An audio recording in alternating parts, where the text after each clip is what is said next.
ಓಂ ಶಾಂತಿ. ನಾವೆಲ್ಲ ಆತ್ಮರು ಭ್ರೂ ಮಧ್ಯದಲ್ಲಿ ಸ್ಮೃತಿ ಸ್ವರೂಪರಾಗುತ್ತಾ ನಾವೆಲ್ಲ ಆತ್ಮರ ತಂದೆ ಪರಂಪಿತ ಶಿವಬಾಬರವರನ್ನು ಪರಮಧಾಮದಲ್ಲಿ ಸ್ಮೃತಿ ಮಾಡಿಕೊಂಡು ಪ್ರಜಾಪಿತ ಬ್ರಹ್ಮ ಜಗದಂಬಾ ಸರಸ್ವತಿ ಮಮ್ಮಾರವರನ್ನು ಸ್ಮರಿಸುತ್ತಾ ಈ ದಿನದ ಮುರಳಿ ಚಿಂತನೆಯಲ್ಲಿ ಭಾಗವಹಿಸಿರುವ ನನ್ನೆಲ್ಲ ಸಹೋದರಾತ್ಮರಿಗೆ ಆತ್ಮೀಯವಾದ ಸ್ವಾಗತ ಸುಸ್ವಾಗತ. ಪ್ರತಿದಿನದಂತೆ ಈ ದಿನವೂ ಸಹ ಬಾಬಾರವರು ವರದಾನವನ್ನು ಕೊಟ್ಟಿದ್ದಾರೆ. ಈ ವರದಾನದ ಕುರಿತಾಗಿ ಸಂಕ್ಷಿಪ್ತವಾದ ಚಿಂತನೆಯನ್ನು ನಾವು ಮಾಡೋಣ. ಈ ದಿನದ ವರದಾನ ಈ ರೀತಿ ಇದೆ. ಬ್ರಾಹ್ಮಣ ಜೀವನದ ಆಸ್ತಿ ಮತ್ತು ವ್ಯಕ್ತಿತ್ವವನ್ನು ಅನುಭವ ಮಾಡುವ ಮತ್ತು ಮಾಡಿಸುವಂತಹ ವಿಶೇಷ ಆತ್ಮಭವ. ನೋಡಿ, ಇವತ್ತು ಬಾಬಾರವರು ನಮಗೆಲ್ಲರಿಗೂ ವಿಶೇಷ ಆತ್ಮರಾಗಿ ಎನ್ನುವ ವರದಾನವನ್ನು ಕೊಟ್ಟಿದ್ದಾರೆ. ಬ್ರಾಹ್ಮಣ ಜೀವನದ ಆಸ್ತಿ ಮತ್ತು ವ್ಯಕ್ತಿತ್ವವನ್ನು ಅನುಭವ ಮಾಡಿ ಮತ್ತು ಅನುಭವ ಮಾಡಿಸುವಂತಹ ವಿಶೇಷ ಆತ್ಮರಾಗಿ ಅಂತ ವರದಾನವನ್ನು ಕೊಟ್ಟಿದ್ದಾರೆ. ಹಾಗಂದರೆ ಏನು? ಸ್ಪೆಷಲ್ ಸೋಲ್ಸ್ ಅಂತ ಹೇಳ್ತಾರೆ. ಈ ಒಂದು ಸೃಷ್ಟಿ ನಾಟಕದ ನಿಯಮ ಅನುಸಾರ ನಾವೆಲ್ಲರೂ ಕೂಡ ಬಾಬಾರವರ ಮಕ್ಕಳಾಗಿದ್ದೇವೆ. ಆದರೆ ನಮಗೆಲ್ಲರಿಗೂ ಕೂಡ ಈ ಸಂದರ್ಭದಲ್ಲಿ ಆಹೋ ಸೌಭಾಗ್ಯ ಏನು ಅಂದರೆ ಸ್ವಯಂ ಪರಮಾತ್ಮನ ಜೊತೆಗೆ ಪಾತ್ರವನ್ನು ಅಭಿನಯಿಸುವಂತಹ ವಿಶೇಷ ಸುವರ್ಣ ಅವಕಾಶ. ಬ್ರಾಹ್ಮಣ ಜನ್ಮ ಅನ್ನೋದೇ ಒಂದು ಆಸ್ತಿ, ಮತ್ತಿನ್ನೊಂದು ಯಾವುದು ಆಸ್ತಿ ಬೇಕಾಗಿಲ್ಲ ಬ್ರಾಹ್ಮಣರಿಗೆ ಅಂತ. ಅಂದರೆ ಸ್ವಯಂ ಸೃಷ್ಟಿಕರ್ತ ಪರಮಾತ್ಮನೇ ನಮ್ಮವನಾಗಿರುತ್ತಾನೆ. ಸೃಷ್ಟಿಕರ್ತ ನನ್ನವನಾಗಿದ್ದಾಗ ಸೃಷ್ಟಿ ನನ್ನದಾಗದಿಲ್ವ? ಇಲ್ಲಿಯ ತನಕ ಸೃಷ್ಟಿಯ ಒಂದೊಂದು ಭಾಗದ ಒಂದೊಂದು ರೀತಿಯ ಆಸ್ತಿಯನ್ನು ಕೆಲವರು ಶರೀರವನ್ನೇ ಆಸ್ತಿ ಅಂದುಕೊಂಡು ಶರೀರವನ್ನು ತುಂಬ ದುರಸ್ತಿಯಾಗಿಟ್ಟುಕೊಂಡು ಗಟ್ಟಿಮುಟ್ಟಾಗಿ ಮಾಡಿಕೊಳ್ಳೋದ್ರ ಕಡೆಗೆ ಗಮನ ಕೊಟ್ಟು ಶರೀರ ಒಂದು ಆಸ್ತಿ ಅಂತ ತಿಳ್ಕೊಂಡ್ರು. ಸಂಬಂಧಗಳೇ ನಮ್ಮ ಆಸ್ತಿ ಅಂತ ತಿಳಿದು ಸಂಬಂಧಗಳನ್ನು ಭಾಳ ಭದ್ರವಾಗಿ ಹಿಡಿದುಕೊಂಡು ಆ ಸಂಬಂಧಗಳನ್ನು ಉಳಿಸಿಕೊಳ್ಳೋದ್ರ ಕಡೆಗೆ ಬೆಳೆಸಿಕೊಳ್ಳೋದ್ರ ಕಡೆಗೆ ಬಹಳ ಗಮನವನ್ನು ಕೊಟ್ಟು ಜೀವನ ಪರ್ಯಂತ ಅದನ್ನು ಕಾಪಾಡಿಕೊಂಡು ಅದನ್ನು ಆಸ್ತಿಯ ರೀತಿಯಲ್ಲಿ ಜೋಪಾನ ಮಾಡಿಟ್ಟುಕೊಳ್ತಾರೆ. ಇನ್ನು ಕೆಲವರು ಅಧಿಕಾರವನ್ನೇ ತಮ್ಮ ಜೀವನದ ಒಂದು ಆಸ್ತಿ ಅಂತ ತಿಳಿದು ಒಂದು ಅಧಿಕಾರವನ್ನು ಪಡೆದು ಆ ಅಧಿಕಾರವನ್ನು ಉಳಿಸಿಕೊಳ್ಳೋದ್ರ ಕಡೆಗೇ ಇಡೀ ಜೀವನದ ಹೋರಾಟವೆಲ್ಲವೂ ಕೂಡ ಇರುತ್ತೆ. ಆ ಅಧಿಕಾರವೇ ಅವರ ಆಸ್ತಿಯಾಗಿರುತ್ತೆ.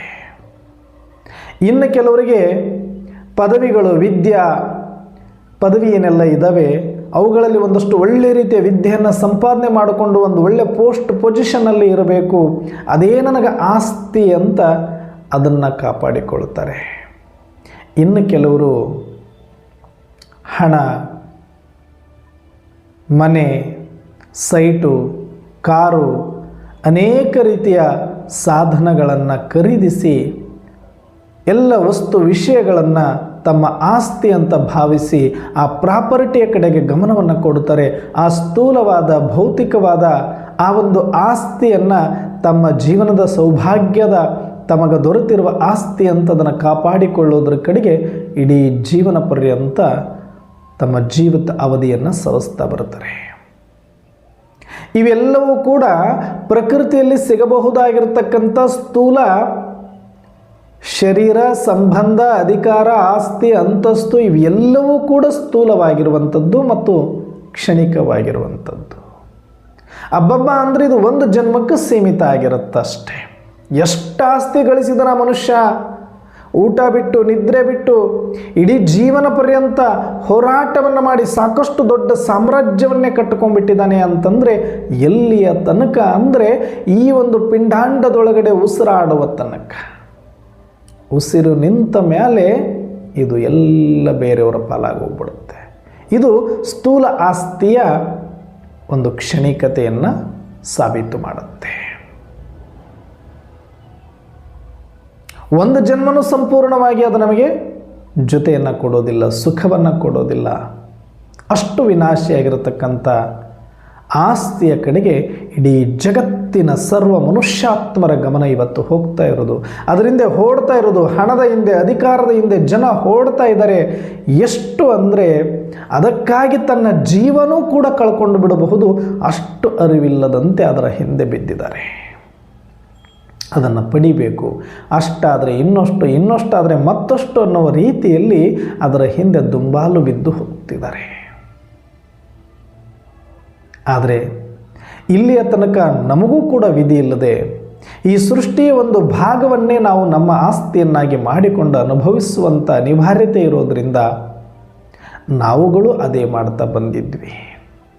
ಆದರೆ ನಾಟಕದ ಬ್ಯೂಟಿ ಏನು ಅಂತಂದರೆ ಇಲ್ಲಿಯ ತನಕ ಯಾರು ನಾವು ಒಳಗಡೆ ಪ್ರಾಮಾಣಿಕತೆಯಿಂದ ಸತ್ಯತೆಯಿಂದ ಆ ಒಬ್ಬ ಪರಮಾತ್ಮನ ಬರುವಿಕೆಗಾಗಿ ಇರುವಿಕೆಗಾಗಿ ಅನುಭವಕ್ಕಾಗಿ ಕಾಯ್ತಾ ಇದ್ವಿ, ಆ ಸುವರ್ಣ ಅವಕಾಶ ಈ ಕಲಿಯುಗದ ಅಂತಿಮ ಸಮಯದಲ್ಲಿ ಬಂದೇ ಬಿಟ್ಟಿದೆ. ಆ ಸೃಷ್ಟಿಕರ್ತ ನನ್ನ ಆತ್ಮದ ಒಡೆಯ ಪರಂಪಿತ ಶಿವತಂದೆ ಈ ಧರೆಯಲ್ಲಿ ಪ್ರಜಾಪಿತ ಬ್ರಹ್ಮನ ಶರೀರದಲ್ಲಿ ಅವತರಣೆಯಾಗ್ಬಿಟ್ಟರು. ಆಗಿದ್ದಷ್ಟೇ ಅಲ್ಲದೆ ರಾಜಸ್ಥಾನದ ಮೌಂಟ್ ಅಬೂನಲ್ಲಿ ಕೂತ್ಕೊಳ್ಳದೆ ನಾನೆಲ್ಲಿದ್ದೀನಿ ನನ್ನವರೆಗೂ ಕೂಡ ಆ ಒಂದು ಯಜ್ಞವನ್ನು ನಡೆಸ್ತಾ ಅಶ್ವಮೇಧ ಯಾಗದ ರೀತಿಯಲ್ಲಿ ಜ್ಞಾನ ಗಂಗೆಯ ರೀತಿಯಲ್ಲಿ ಹರಿದು ಬಂದು ನನ್ನನ್ನು ತಟ್ಟಿ ನನ್ನನ್ನು ಎಚ್ಚರಿಸಿ ನನ್ನನ್ನು ಪುನೀತಗೊಳಿಸಿ ನನ್ನನ್ನು ಪಾವನ ಮಾಡಿದೆ ಈ ಒಂದು ಯಜ್ಞ. ಯಾವಾಗ ನಾನು ಈ ಯಜ್ಞದ ಸಂಪರ್ಕದಲ್ಲಿ ಬರ್ತೇನೆ ಆಗ ನಾನು ಎಚ್ಚರಗೊಳ್ತೇನೆ, ಪವಿತ್ರನಾಗ್ತೇನೆ. ಆಗ ನಾನು ದೀಕ್ಷೆಯನ್ನು ತೆಗೆದುಕೊಂಡು ಆತ್ಮ ಜಾಗೃತಿಯನ್ನು ಮಾಡಿಕೊಂಡು ಆತ್ಮ ಜ್ಞಾನವನ್ನು ಪಡೆದು ಬ್ರಹ್ಮ ಜ್ಞಾನವನ್ನು ಪಡೆದ ಬ್ರಹ್ಮ ಕುಮಾರಿ ಎನ್ನುವ ಈ ಬ್ರಾಹ್ಮಣ ಜೀವನವನ್ನು ಆರಂಭ ಮಾಡಿದ್ದೇವೆ ಅಂತಂದರೆ ಆ ಪರಂಪಿತ ಪರಮಾತ್ಮ ಸೃಷ್ಟಿಕರ್ತನನ್ನು ಈಗಾಗಲೇ ನಾವು ಪಡೆದುಕೊಂಡವರಾಗಿದ್ದೇವೆ. ಹಾಗಾಗಿ ಇನ್ನು ಪಡೆದುಕೊಳ್ಳೋದಕ್ಕೆ ಜಗತ್ತಿನಲ್ಲಿ ಅತ್ಯಂತ ಶ್ರೇಷ್ಠವಾದದ್ದು ಮತ್ತಿನ್ನೇನು ಉಳಿಲಿಕ್ಕೆ ಸಾಧ್ಯ ಇಲ್ಲ. ಸೃಷ್ಟಿಗೆ ಒಡೆಯ ಸೃಷ್ಟಿಕರ್ತ ಪರಂಪಿತ ಪರಮಾತ್ಮ ಪವಿತ್ರ ಸಾಗರನನ್ನೇ ನಾನು ಒಲಿಸಿಕೊಂಡಾದ ಮೇಲೆ ಇನ್ನು ಓಲೈಸಿಕೊಳ್ಳೋದು ಏನಿದೆ, ಉಳಿಸಿಕೊಳ್ಳೋದೇನಿದೆ, ಗಳಿಸಿಕೊಳ್ಳಬೇಕಾಗಿರೋದಿನ್ನೇನಿದೆ? ಅದಕ್ಕೆ ನಾವೆಲ್ಲ ಬ್ರಾಹ್ಮಣ ಜೀವನದಲ್ಲಿರುವಂಥ ಸರ್ವರೂ ಕೂಡ ಆ ಭಗವಂತನನ್ನು ಪಡೆದ ಪುಣ್ಯಾತ್ಮರು ಸಂತೃಪ್ತರಾಗಿದ್ದೇವೆ. ಹಾಗಾಗಿ ನಾವು ಪಾನ ಸೋತೋ ಪಾಲಿಯ ಏನು ಪಡಿಬೇಕಾಗಿತ್ತು ಅದೆಲ್ಲವನ್ನು ಪಡೆದಾಯ್ತು. ಈಗ ನಾವು ಇನ್ನು ಪಡಿಬೇಕು ಅನ್ನುವಂಥದ್ದು ಯಾವುದು ಜಗತ್ತಿನಲ್ಲಿಲ್ಲ. ಯಾಕಂದರೆ ಇನ್ನೂ ನಮಗೇನಾದರೂ ಇಚ್ಛೆ ಉಳಿದಿದೆ ಅಂದರೆ ಅದು ಪರಮಾತ್ಮನಿಗಿಂತ ಯಾವುದಾದ್ರೂ ಶ್ರೇಷ್ಠವಾಗಿರೋದಿದ್ದರೆ ಬೇಕಾದರೆ ಅದನ್ನು ಪಡಿಬಹುದಾಗಿತ್ತೇನೋ. ಏನಿರುತ್ತೆ ಹೇಳಿ ಜಗತ್ತಿನಲ್ಲಿ?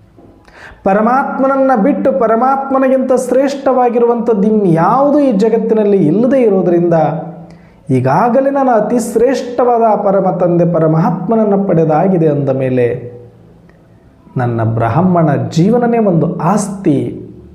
ನಾನು ಬ್ರಾಹ್ಮಣನಾಗಿರುವುದೇ ಆಹೋ ಸೌಭಾಗ್ಯ. ಇದನ್ನು ಉಳಿಸಿಕೊಂಡು ಹೋದರೆ ಸಾಕು. ಇದೇ ನನಗೆ ಸಿಕ್ಕಿರುವ ಆಸ್ತಿ.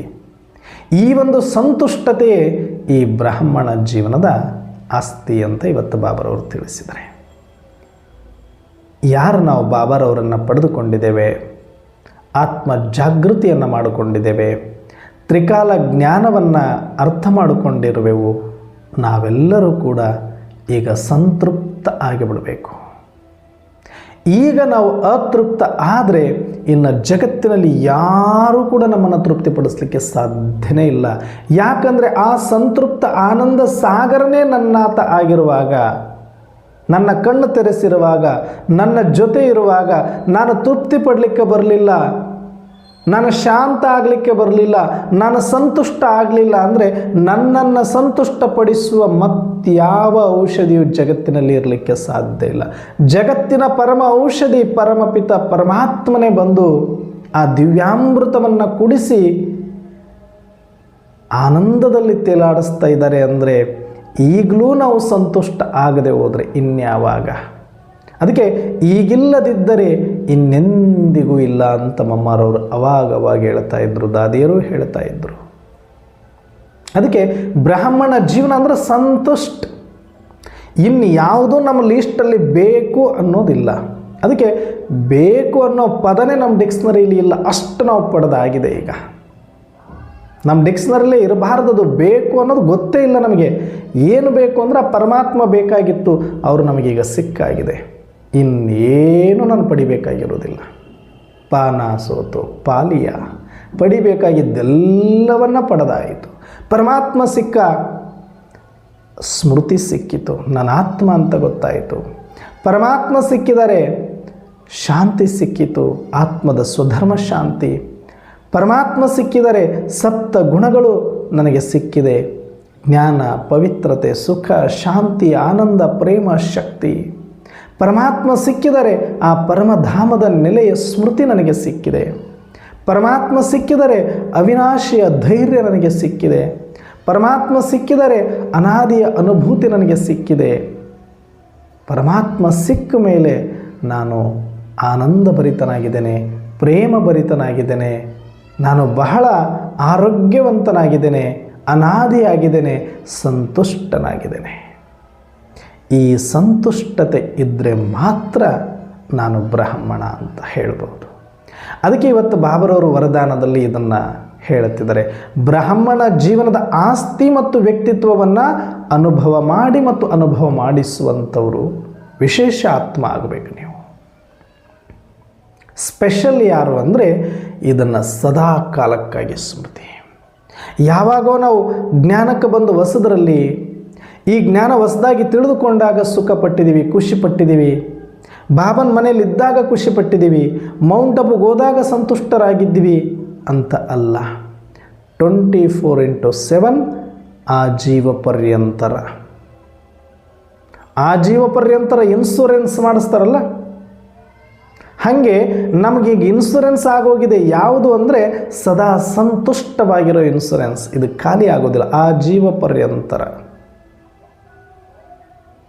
1 ಸೆಕೆಂಡು ಕೂಡ ಕಡಿಮೆ ಇಲ್ಲದಂತೆ 24/7 ಎದ್ದಾಗಲೂ, ಮಲಗಿದಾಗಲೂ, ನಡೆದಾಡುವಾಗಲೂ, ಕೂತಾಗಲೂ, ಕರ್ಮ ಮಾಡುವಾಗಲೂ ನಾನು ಆತ್ಮನಂತಂದೆ ಪರಮಾತ್ಮ ಅನ್ನುವ ಆ ಅನುಭೂತಿಯನ್ನು ಮಾಡ್ತಾ ಮಾಡ್ತಾ ಮಾಡ್ತಾ ಆತ್ಮೀಯ ಆನಂದದಲ್ಲಿ ಮುಳುಗೋದಿದೆಯಲ್ಲ, ಇದೇ ನಿಜವಾದ ಸಂತುಷ್ಟತೆ.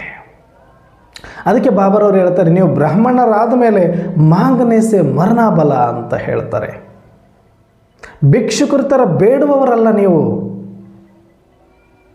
ನೀವು ಕೊಡುವ ದೇವತೆಗಳಾಗಬೇಕು, ದಾತ ಆಗಬೇಕು, ವರದಾತ ಆಗಬೇಕು. ವರದಾತನ ಸಂತಾನರು ನೀವು, ವರದಾನಿ ಮಕ್ಕಳು ನೀವು ಅಂತ ಹೇಳ್ತಾರೆ. ಅದಕ್ಕೆ ನಿನ್ನೆ ಒಂದು ಗುರುಪೂರ್ಣಿಮಾ ಕಾರ್ಯಕ್ರಮಕ್ಕೆ ನಾನು ಚಿಕ್ಕವನಿದ್ದಾಗ, ಕಾಲೇಜಿನಲ್ಲಿದ್ದಾಗ ಯಾವ ಒಂದು ಮಠದಲ್ಲಿ ಬೆಳೆದೆ ಅಂತ ಹೇಳ್ತಾ ಇದ್ದೆ.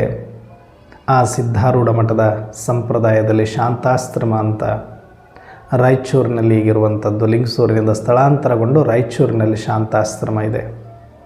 ಆ ಮಠದ ಸ್ವಾಮೀಜಿಯವರು ಗುರುಗಳು ಫೋನ್ ಮಾಡಿ ಬಹಳ ಆತ್ಮೀಯತೆಯಿಂದ ಮಾತನಾಡಿ ಬಹಳ ಖುಷಿಪಟ್ಟು, ಬಹಳ ಚಿಕ್ಕ ವಯಸ್ಸಿಗೆ ಇಷ್ಟೆಲ್ಲ ನೀವು ಬೆಳೆದಿದ್ದೀರಿ, ನಮಗೂ ಖುಷಿ ಆಗುತ್ತೆ, ಗುರುಪೂರ್ಣಿಮಾ ಕಾರ್ಯಕ್ರಮಕ್ಕೆ ಬನ್ನಿ ಅಂತ ಹೇಳಿದರು. ಅವರು ಕರೆಸ್ಕೊಂಡು ನಾನು ಹೋಗುವಷ್ಟು ದೊಡ್ಡವನಂತೂ ಖಂಡಿತ ಅಲ್ಲ. ಅದು ನನ್ನ ಅಹೋ ಸೌಭಾಗ್ಯ. ನಾನು ಮೊದಲು ಕೂಡ ಹೋಗಿ ಬಂದಿದ್ದೆ, ಅವರಿಗೆ ಭೇಟಿಯಾಗಿದ್ದೆ.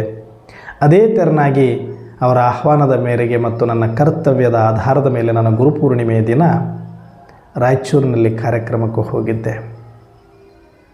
ಅದು ಆರೂಢ ಪರಂಪರೆಯ ಮಠ, ಅದು ಜ್ಞಾನಯುಕ್ತ ಮಠ. ಅಲ್ಲಿ ಭಕ್ತಿಗಿಂತ ಜಾಸ್ತಿ ಜ್ಞಾನಕ್ಕೆ ಪ್ರಾಧಾನ್ಯತೆ ಇರುತ್ತೆ. ಆತ್ಮ ಪರಮಾತ್ಮನ ಅನುಸಂಧಾನದ ಅನುಭಾವದ ಒಂದು ಪ್ರಾಧಾನ್ಯತೆ ಇರುವಂಥ ಒಂದು ಮಠ, ಸದಾಕಾಲ ಪ್ರವಚನ ಶಾಸ್ತ್ರ ನಡೆಯುವಂಥ ಮಠ.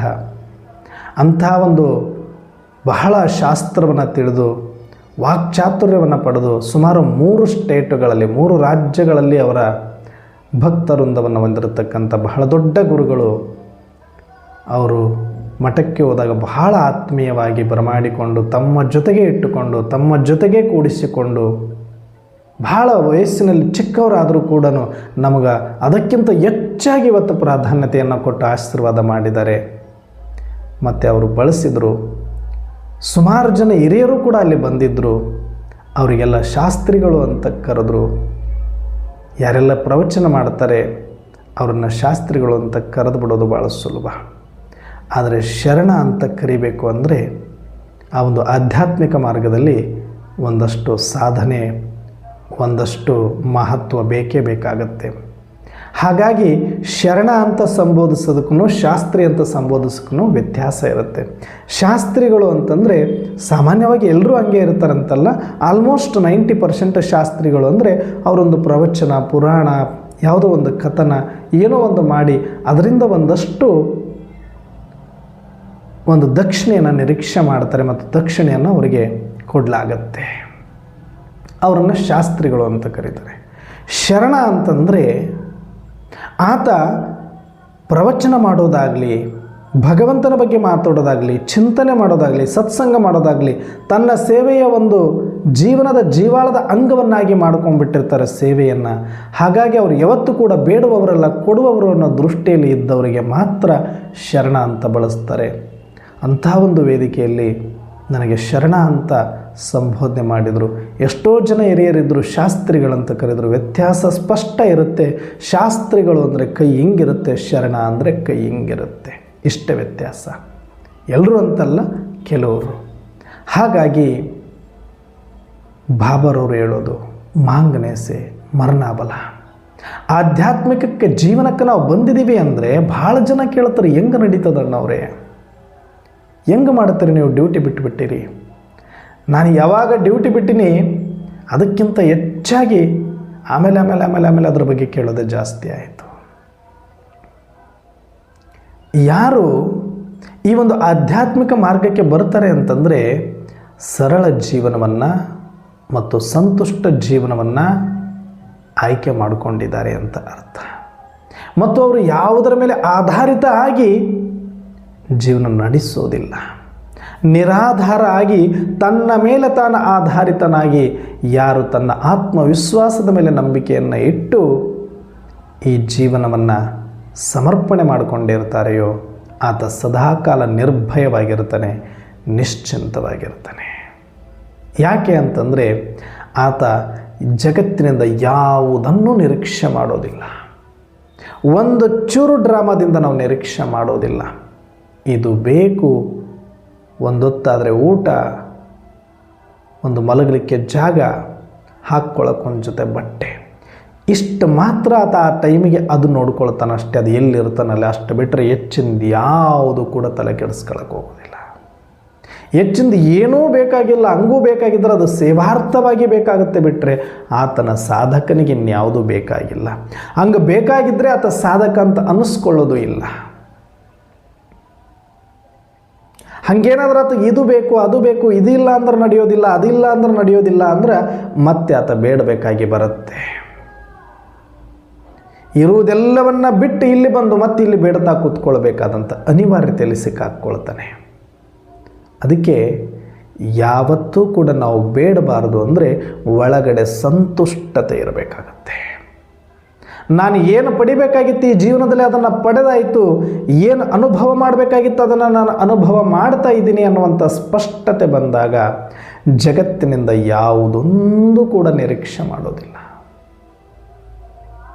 ಭಾಳ ಆರಾಮಾಗಿ, ಲೈಟಾಗಿ, ಮೈಟಾಗಿ, ಸ್ಟ್ರೈಟಾಗಿ ಇದ್ದು ಬಿಡ್ತಾನೆ. ತಲೆನೇ ಕೆಡಿಸ್ಕೊಳ್ಳೋದಿಲ್ಲ. ಎಲ್ಲ ಇರುತ್ತೆ, ಒಂದಿಷ್ಟು ಕಡಿಮೆ ಇರುತ್ತೆ, ಆದರೆ ಇನ್ನೂ ಬೇಕು ಇನ್ನೂ ಬೇಕು ಇನ್ನೂ ಬೇಕು ಅಂತ ಅವರು ಬಡದಾಡ್ತಾ ಇರ್ತಾರೆ. ಮುಂದೆ ಸುಮ್ಮನೆ ಈತ ನೋಡಿ ನೋಡದಂತೆ, ಕೇಳಿ ಕೇಳದಂತೆ ತನ್ನೊಳಗಡೆ ತಾನು ಅನುಭವ ಮಾಡ್ತಾ ಮಾಡ್ತಾ ಮಾಡ್ತಾ ಮಾಡ್ತಾ ಸಂತೃಪ್ತನಾಗ್ಬಿಟ್ಟಿರ್ತಾನೆ. ಅನುಭವ ಮಾಡಲಿಕ್ಕೆ ಬೇಕಾಗಿರೋದು ಆತ್ಮಕ್ಕೆ ಸ್ಮೃತಿ, ಅರ್ಥಾರ್ಥ ಜ್ಞಾನ ಮತ್ತು ಪರಮಾತ್ಮನ ನೆನಪು, ಯೋಗ. ಈ ಎರಡು ಇದ್ದು ಬಿಟ್ಟರೆ ಆ ಸಾಧಕನಿಗೆ ಮತ್ಯಾವುದರ ಅವಶ್ಯಕತೆ ಬೀಳೋದಿಲ್ಲ. ಆಟೋಮೆಟಿಕ್ ಆಗಿ ಎಲ್ಲವೂ ಸಂತೃಪ್ತ ಸಂಪ್ರಾಪ್ತಿ ಆಗಿಬಿಡುತ್ತೆ. ಎಲ್ಲಿ ಸಂತೃಪ್ತತೆ ಇದೆಯೋ ಅಲ್ಲಿ ಸಂಪ್ರಾಪ್ತಿ ಇದೆ. ನಾವೇನು ಅಂದ್ಕೊಳ್ತೀವಿ ಪ್ರಾಪ್ತಿ ಸಿಕ್ಕ ಮೇಲೆ ಸಂತೃಪ್ತಿ ಆಗ್ತೀವಿ ಅಂತ. ಆದರೆ ನಾಟಕ ಭಾಳ ಮಜಾ ಇದೆ. ಇದು ಈ ಸೃಷ್ಟಿ ನಿಯಮಗಳು ಭಾಳ ಉಲ್ಟಾ ಅರ್ಥ ಮಾಡ್ಕೊಂಡಿದ್ದೀವಿ. ನಾನು ಸಂತೃಪ್ತನಾಗಿದ್ದರೆ ಎಲ್ಲ ಸಂಪ್ರಾಪ್ತಿ ನನ್ನಲ್ಲಿ ಸಿಗುತ್ತೆ, ಬಂದುಬಿಡುತ್ತೆ. ಅದು ತೆಗೆದ ಕಡೆನೇ ನೀರು ಹರಿಯೋದು ಅಂತ ಹೇಳ್ತೀವಿ ಭಾಳ ಸುಲಭವಾಗಿ ಮತ್ತು ಸಹಜವಾಗಿ. ಹಾಗೆ ಎಲ್ಲಿ ಸಂತೃಪ್ತಿ ಇದೆಯೋ ಅಲ್ಲಿ ಸಂಪ್ರಾಪ್ತಿಗಳು ಎಲ್ಲ ಆತನನ್ನು ಹುಡುಕಿಕೊಂಡು ಬರುತ್ತವೆ. ಯಾವುದನ್ನು ಜಗತ್ತಿನಲ್ಲಿ ನೀವು ಬೇಡ ಅಂತ ತಿರಸ್ಕಾರ ಮಾಡಿಕೊಂಡು ಮುಂದೆ ಹೋಗ್ರಿ, ಅದು ನಿಮ್ಮ ಹಿಂದೆ ಬರ್ತಾ ಇರುತ್ತೆ. ಯಾವುದು ಬೇಕು ಅಂತ ನೀವು ಅದರ ಹಿಂದೆ ಓಡ್ತಾ ಇರ್ತೀರಿ, ಅದು ನಿಮ್ಮಿಂದ ದೂರ ಹೋಗ್ತಾ ಇರುತ್ತೆ. ಇದು ಮಜಾ ಡ್ರಾಮಾದ ಒಂದು ಸೃಷ್ಟಿಯ ನಿಯಮ. ಇದು ಈ ಸೂಕ್ಷ್ಮತೆಗಳನ್ನು ಅರ್ಥ ಮಾಡ್ಕೊಂಡ್ಬಿಟ್ರೆ ಭಾಳ ಮಜವಾಗಿರ್ಬೋದು, ಜೀವನದಲ್ಲಿ ಮಸ್ತಾಗಿರ್ಬೋದು. ಈ ಸೀಕ್ರೆಟ್ಸ್ ಗೊತ್ತಿರಬೇಕಷ್ಟೇ, ಲೈಫ್ ಸ್ಟೈಲ್ ಸೀಕ್ರೆಟ್ಸ್ ಅಂತ ಕರೀತಾರೆ. ಅದನ್ನು ಬಾಬಾರವರು ನಮಗೆ ಜ್ಞಾನದ ಖಜಾನೆಯನ್ನು ಕೊಟ್ಟು ಬಿಟ್ಟಿದ್ದಾರೆ. ಈ ಬ್ರಾಹ್ಮಣ ಜೀವನ ಯಾಕೆ ಸಂತೃಪ್ತ ಆಗುತ್ತೆ ಅಂದರೆ ಜ್ಞಾನದ ಒಂದೊಂದು ಮುತ್ತು ರತ್ನಗಳನ್ನು ಖಜಾನೆಗಳ ರೂಪದಲ್ಲಿ ನಮಗೆ ಕೊಟ್ಟು ಬಿಟ್ಟಿದ್ದಾರೆ. ಅವುಗಳನ್ನು ಜೋಡಿಸಿಕೊಂಡು ಇಟ್ಕೊಂಡು ಅದಗಳ ಧನಿಕ ಆಗಬೇಕೇ ಹೊರತಾಗಿ ಅದು ಧನಿಕ ಆಸ್ತಿ ಆಗಬೇಕು. ಯಾರು ಜ್ಞಾನದ ಮುತ್ತು ರತ್ನಗಳನ್ನು ಗಣಿಗಳನ್ನಾಗಿ ಮಾಡಿಕೊಂಡು ಅದೇ ಆಸ್ತಿ ಅಂತ ಯಾರು ಇರ್ತಾರೆಯೋ ಅವರು ಸದಾಕಾಲ ಸಂತೃಪ್ತರಾಗಿರಲಿಕ್ಕೆ ಸಾಧ್ಯ ಇದೆ. ಆ ಸಂತೃಪ್ತತೆ ಇದ್ದಲ್ಲಿ ಎಲ್ಲ ಸಫಲತೆಯೂ ಕೂಡ ಇರುತ್ತೆ. ಅದಕ್ಕೆ ಯದ್ಭಾವಂ ತದ್ಭವತೆ ಅಂತ ಹೇಳ್ತಾರೆ. ಎಷ್ಟು ನಾವು ಸದ್ಭಾವದಲ್ಲಿ ಇರ್ತೀವಿ, ಸಂತೃಪ್ತತೆಯಲ್ಲಿರ್ತೀವಿ, ಅದೇ ಫಲಿತವನ್ನು ನಾವು ಪಡಿತೀವಿ, ಅದರ ಅನುಭೂತಿಯನ್ನೇ ನಾವು ಮಾಡ್ತೀವಿ. ಹಾಗಾಗಿ ಯಾರಿಗೇ ನಿಮಗೆ ಏನಾದರೂ ಒಂದಷ್ಟು ಕಸಿವಿಸಿ ಇದ್ದರೆ, ಒಂದಷ್ಟು ಗಡಿಬಿಡಿ ಇದ್ದರೆ, ಒಂದಷ್ಟು ಬೇಜಾರಿದ್ದರೆ, ಜಿಗುಪ್ಸೆ ಇದ್ದರೆ ಬಿಟ್ಟುಬಿಡಿಯಲ್ಲ. ಒಂದು ಸಲ ಧೈರ್ಯ ಮಾಡಿ ನೋಡಿ, ಜಸ್ಟ್ ಟ್ರಯಲ್ ಮಾಡಿ ನೋಡಿ, ನಿಮಗೆ ಅದರ ಒಂದು ಟೇಸ್ಟ್ ಸಿಗುತ್ತೆ. ಯಾರು ಆ ಟೇಸ್ಟ್ ನೋಡಿರ್ತಾರೆ ಆ ಮನುಷ್ಯನ ಜೀವನ ಭಾಳ ಅದ್ಭುತ ಮತ್ತು ಆನಂದ ಇರುತ್ತೆ. ಯಾರೂ ಅಲಗಾಡಿಸ್ಲಿಕ್ಕಾಗಲ್ಲ, ಅಷ್ಟು ಆನಂದದೊಳಗಿರ್ತಾನೆ. ಒಂದು ಸಲ ಅದು ರುಚಿ ನೋಡಬೇಕಷ್ಟೇ. ಯಾರು ಬೇಕಾದರೂ ಇರೋಕ್ಕೆ ಬರುತ್ತೆ, ಅದರ ರುಚಿ ನೋಡಬೇಕು. ಆದರೆ ಆ ರುಚಿ ನೋಡಬೇಕು ಅಂದರೆ ಸ್ವಲ್ಪ ಧೈರ್ಯ ಮಾಡಬೇಕು, ಒಂದು ಹೆಜ್ಜೆ ಗಟ್ಟಿಯಾಗಿ ಮುಂದೆ ಇಡಬೇಕಾಗತ್ತೆ. ಬಿಟ್ಟು ನೋಡಿ ಒಂದು ಸಲ. ನಿಮಗೆ ಸಂಬಂಧಗಳಿಂದ ಕಸಿವಿಸಿದೆಯಾ, ಒಂದಷ್ಟು ದಿನ ಬಿಟ್ಟು ಬಿಡಿ, ಏನೂ ಆಗೋದಿಲ್ಲ.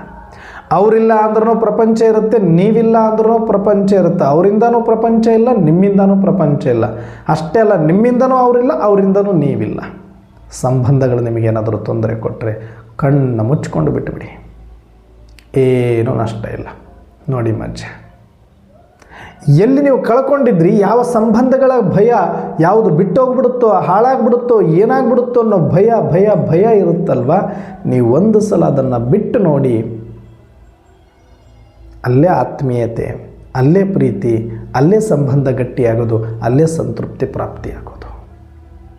ನಾವು ಗಟ್ಟಿಯಾಗಿ ಹಿಡ್ಕೊಳ್ಳೋಕೆ ಹೋದಷ್ಟು ಅದು ಜಾರ್ತಾ ಹೋಗುತ್ತೆ, ನೀವು ಬಿಟ್ಟಷ್ಟು ನಿಮ್ಮ ಹತ್ರಕ್ಕೆ ಬರ್ತಾ ಹೋಗುತ್ತೆ. ಇದು ಸೃಷ್ಟಿಯ ನಿಯಮ. ಸಂಬಂಧಗಳಲ್ಲಿ ನಿಮಗೆ ಆ ಥರ ತೊಂದರೆ ಅನ್ನಿಸ್ತಾ ಇದ್ದರೆ ಅದನ್ನು ಬಿಟ್ಟು ನೋಡಿ. ಹಣದಲ್ಲಿ ನಿಮಗೆ ತೊಂದರೆ ಅನ್ನಿಸ್ತಾ ಇದ್ದರೆ ಹಣವನ್ನೇ ಬಳಸದೆ ಬಿಟ್ಟು ನೋಡಿ ಒಂದು ಸ್ವಲ್ಪ. ಈ ಒಂದು ವಾರ ಪೂರ್ತಿ ಮನೇಲಿ ಊಟ ಮಾಡ್ತೀನಿ, ಏನು 2 ಹೊತ್ತು 3 ಹೊತ್ತು ನೀವು ಊಟ ಮಾಡ್ತೀರೋ ಅಷ್ಟು ಊಟ ಮಾಡಿ, ನೀವು ಡ್ಯೂಟಿ ಮಾಡ್ತಿರೋ, ಉದ್ಯೋಗ ವ್ಯಾಪಾರ ಮಾಡ್ತಿರೋ ಮಾಡಿ, ನಿಮ್ಮ ಮನೆಗೆ ಏನು ಬೇಕೋ ನೀವು ಖರ್ಚು ಮಾಡಿ, ನಿಮ್ಮ ಮನೆಗೆ ಏನು ಬೇಕೋ ತನ್ನಿ. ನಿಮಗೆ 1 ರೂಪಾಯಿನೂ ಖರ್ಚು ಮಾಡಿದಿರ, ಒಂದೇ 1 ರೂಪಾಯಿ ನಿಮಗೆ ಖರ್ಚು ಮಾಡಿದಿರ. ಡೈಲಿ ರುಟೀನಿಗೆ ಏನು ಬೇಕೋ ಅಷ್ಟೆಲ್ಲ ಇಟ್ಕೊಳ್ಳಿ ಅಷ್ಟೇ. ಅಷ್ಟು ಬಿಟ್ಟು ಎಕ್ಸ್ಟ್ರಾ 1 ರೂಪಾಯಿನೂ ನಾನು ಬಳಸೋದಿಲ್ಲ ಈ ಒಂದು ವಾರ ಪೂರ್ತಿ. ಊಟಕ್ಕೆ ತಿಂಡಿ, ಹಾಲು, ಮೊಸರು, ಮಜ್ಜಿಗೆ ಅದೇನು ಊಟಕ್ಕೆ ಬೇಕು, ಶರೀರಕ್ಕೆ ಬೇಕು, ಒಂದು ಐರನ್ ಮಾಡ್ಕೋಬೇಕು, ಇನ್ನೊಂದು ಅದಕ್ಕೆ ಬಳಸ್ಕೊಳ್ಳಿ. ಅದಲ್ಲ, ಡೈಲಿ ರುಟೀನಿಗೆ ಏನು ಬೇಕೋ ಅಷ್ಟು ಇರುತ್ತೆ. ಆದರೆ ಅದು ಎಕ್ಸ್ಟ್ರಾ 1 ರೂಪಾಯಿನೂ ನೀವು ಯಾವುದಕ್ಕೂ ಬಳಸುವಂಗಿಲ್ಲ. 1 ವಾರ ಮಾಡಿ ನೋಡಿ, ಆಮೇಲೆ ನಿಮ್ಗೆ ಅನಿಸುತ್ತೆ ಇಷ್ಟು ಈಸಿ ಅಲ್ವ ಬದುಕೋದು. ಏನು 2 ಜೊತೆ ಬಟ್ಟೆ, ಒಂದಿಷ್ಟು ಊಟ, ಮನೆಗೆ ಬಂದರೆ ಮಲಗೋದಕ್ಕೆ ಜಾಗ ಅಂತ ಇದ್ದೇ ಇದೆ. ದುಡ್ಡು ಏನಕ್ಕೆ ಬೇಕು ದುಡ್ಡು ಅಂತ ನೋಡಿ. ಹಂಗಂತ ಡ್ಯೂಟಿಯಿಂದ ಮತ್ತು ಆಟೋದಾಗ ಬರಬೇಕನ್ನೋರೆ, ಬಸ್ಸಿಗೆ ಬರಬೇಕನ್ನೋರೆ ಕೊಡಬೇಕಾಗುತ್ತೆ, ಕೊಡಿ. ಅದು ಡೈಲಿ ನೀಡ್. ಅದು ಆ ಡೈಲಿ ನೀಡ್ ಅದು ನಿಮಗೋಸ್ಕರ ಅಲ್ಲ, ಅದು ನೀಡದು ಲೈಫಿಗೋಸ್ಕರ ಅಷ್ಟು ಮಾತ್ರ.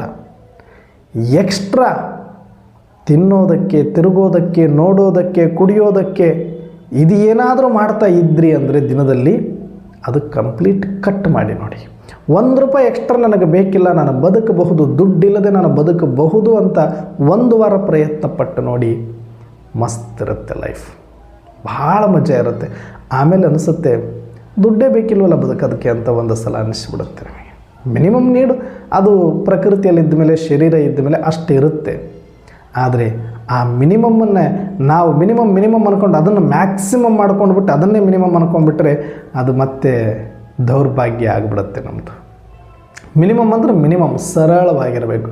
ಹೇಗೆ ಬ್ರಹ್ಮ ಬಾಬರವರು ನವಕೋಟಿ ನಾರಾಯಣ ಒಂದೊಂದು ರೂಪಾಯಿ ಗಳಿಸ್ಬೇಕಂದ್ರು ಬೆವರು ಸುರಿಸಿದ್ರು, ಬುದ್ಧಿ ಖರ್ಚು ಮಾಡಿದ್ರು, ಪರಿಶ್ರಮ ಪಟ್ಟಿದ್ರು, ಕಷ್ಟಪಟ್ಟು ಸಂಸಾರ ಮಾಡಿಕೊಂಡು ಅಷ್ಟೆಲ್ಲ ಮಕ್ಕಳನ್ನು ಸಾಕ್ಕೊಂಡು ತಂದೆ ತಾಯಿಯನ್ನು ಕಳ್ಕೊಂಡು ಆ ಕಡುಬಡತನದಲ್ಲಿ ಬೆಂದು ನೊಂದು ಅವಮಾನ ಸಹಿಸಿಕೊಂಡು ಒಂದೊಂದು ಮೆಟ್ಟಲು ಹತ್ತುಕೊಂಡು ಆ ಒಂದು ಉದ್ಯೋಗದಲ್ಲಿ ವ್ಯಾಪಾರದ ಪರ್ವತವನ್ನೇ ಹತ್ತಿ ಕೋಟಿ ಕೋಟಿ ಕೋಟಿ ಕೋಟಿ ಅವ್ರ ಕಾಲು ಕೆಳಗಡೆ ಬರುವಂತೆ ಮಾಡಿಕೊಂಡಿದ್ದ ಪುಣ್ಯಾತ್ಮ.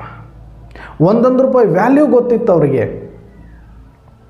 ಆದರೆ ಅಟ್ ದ ಸೇಮ್ ಟೈಮ್ ₹1 ಇಲ್ಲದೇನೂ ಬದುಕಬಲ್ಲೆ ಅನ್ನುವಂಥ ತಾಕತ್ತು ಬ್ರಹ್ಮ ಬಾಬರವರಿಗಿತ್ತು.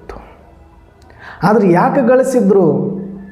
ಮಕ್ಕಳಿಗೋಸ್ಕರ, ಒಂದು ತಂದೆಯಾಗಿ, ಒಂದು ಮನೆಯ ಮಾಲೀಕನಾಗಿ, ಪತ್ನಿಗೆ ಪತಿಯಾಗಿ, ತನ್ನ ಜೀವನದ ಒಂದು ಕರ್ತವ್ಯಕ್ಕಾಗಿ ಸಂಪಾದನೆಯನ್ನು ಮಾಡಿದವರೇ ಹೊರತಾಗಿ ಅದರ ಅಧೀನಕ್ಕಾಗಿ, ಅದರ ಆಳಾಗಿ ಇರಲಿಕ್ಕಾಗಿ ಅಲ್ಲ. ಅದಕ್ಕೆ ಅವರು ಯಾವತ್ತು ರಾಜಂತರನೇ ಬದುಕಿದ್ರು, ರಾಜಂತರನೇ ಮೆರೆದ್ರು, ಕಡೆವರೆಗೂ ಕೂಡ ರಾಜಂತರನೇ ಇದ್ದು ಹೋದರು ಅವರು. ಯಾಕಂದರೆ ಅದು ಇವರಿಗಾಗಿ ಬೇಕಾಗಿತ್ತೇ ಹೊರತು ಅದಕ್ಕಾಗಿಯೇ ಇವರು ಆಗಿರಲಿಲ್ಲ. ಅದಕ್ಕೆ ಒಂದು ಕ್ಷಣದಲ್ಲಿ ಸಾಕ್ಷಾತ್ಕಾರ ಆದ ತಕ್ಷಣ ಕೋಟಿ ಕೋಟಿ ರೂಪಾಯಿ ಬಿಸ್ನೆಸ್ಸನ್ನು ಎಡಗಾಲಿಲಿಂಗ ಸರಿಸಿ ಬಂದುಬಿಟ್ರೆ ಟಕ್ ಅಂತ 1 ಸೆಕೆಂಡಲ್ಲಿ. ಅದು ಬ್ರಹ್ಮ ಬಾಬರವರ ಸರಳತೆಯ ತಾಕತ್ತು. ಅದಾದ ಮೇಲೆ ಕೋಟಿ ಕೋಟಿ ದುಡ್ಡು ತಾನು ಕಷ್ಟಪಟ್ಟು ಶ್ರಮ ವಹಿಸಿದ್ದನ್ನು ಯಾರದ್ದೋ ಮಕ್ಕಳಿಗೆ ಹಾಲು, ಮೊಸರು, ತುಪ್ಪ, ಬೆಣ್ಣೆ, ಕೆನೆ ಅನ್ನೋ ಥರದಲ್ಲಿ, ಅಭಿಷೇಕ ಮಾಡೋ ಥರದಲ್ಲಿ ರಾಜಕುಮಾರಿಗಳನ್ನು ಬೆಳೆಸ್ದಂಗೆ ಎಲ್ಲ ಕನ್ಯೆಯರನ್ನು ಬೆಳೆಸಿ ಯಜ್ಞಕ್ಕಾಗಿ ಕಂಪ್ಲೀಟಾಗಿ ಇಟ್ಬಿಟ್ರು. ಆದರೆ ತಾನು ಮಾತ್ರ ಹರಿದ ಅಂಗಿಯನ್ನೇ ಹೊಲ್ದು ಹಾಕ್ಕೊಳ್ತಾ ಇದ್ದರು. ₹1 ದಾರ, ₹1 ಸೂಜಿ ತೊಗೊಂಡು ಅದರಿಂದನೇ ತನ್ನ ಜೀವನ ಪರ್ಯಂತ ಬದುಕಿದ್ರು. ಇದು ಸರಳತೆಯ ನಿದರ್ಶನ. ಹಾಗಾಗಿ ಬಿಕ್ರಿ ಪಾರ್ಟ್ ಬಂದರೂ ಕೂಡ ಅವ್ರಿಗೆ ಪರಕ್ಕೆ ಬೀಳಲಿಲ್ಲ. ಮೊದಲಿದ್ದನೇ ಅವರು ಎಲ್ಲವನ್ನ ಬಿಟ್ಟಾದ ಮೇಲೆ ಇನ್ನು ಅವ್ರನ್ನ ಬಿಡಬೇಕಷ್ಟೇ ಹೊರತಾಗಿ ಅವ್ರೇನು ಬಿಡೋದಿದೆ? ಈಗ ಎಲ್ಲ ಬಿಟ್ಟಾಗಿತ್ತು. ಅವ್ರು ಬಿಟ್ಟಾದ ಮೇಲೆ ಅದು ಬಿಟ್ಟು ಹೋಗೋದ್ರಲ್ಲಿ ಅರ್ಥ ಏನಿದೆ? ಹಾಗಾಗಿ ಬಿಗ್ರಿ ಪಾಠ ಬಂದರೂ ಕೂಡ ಬ್ರಹ್ಮ ಬಾಬರವರಿಗೆ ಒಂದು ಚೂರು ಕೂಡ ವ್ಯತ್ಯಾಸ ಆಗಲಿಲ್ಲ. ಹಾಗೆ ನಾವು ಕೂಡ ಬ್ರಾಹ್ಮಣ ಜೀವನ ಅಂದರೆ ಭಾಳ ಅದ್ಧೂರಿಯಾಗಿ ಏನೋ ಭಾಳ ಬೇಕಾಗಿದೆ, ಭಾಳ ಏನೋ ಮಾಡಬೇಕು, ಅದು ಮಾಡಬೇಕು, ಇದು ಮಾಡಬೇಕು, ಗದ್ದಲ ಮಾಡಿಕೊಳ್ಬೇಡಿ. ನೀವೆಲ್ಲಿದ್ರಿ, ಹೇಗಿದ್ರಿ, ನಿಮ್ಮ ಇತಿಮಿತಿ ಒಳಗಡೆ ನೀವಿದ್ದು ನಿಮ್ಮ ಜೀವನವನ್ನು ರಾಯಲ್ಲಾಗಿ ಇಟ್ಕೊಳ್ಳಿ. ಭಿಕಾರಿಗಳ ಥರ ಇರಬೇಕು ಅಂತಲ್ಲ, ಹರಕಂಗಿ ಹಾಕ್ಕೊಂಡು ಓಡಾಡಬೇಕು ಅಂತಲ್ಲ, ರಾಯಲ್ ಆಗಿರಿ, ಶಿಸ್ತಾಗಿರಿ, ಮಸ್ತಾಗಿರಿ. ಆದರೆ ಎಷ್ಟು ಬೇಕು ಅಷ್ಟರಲ್ಲೇ ಇರಿ.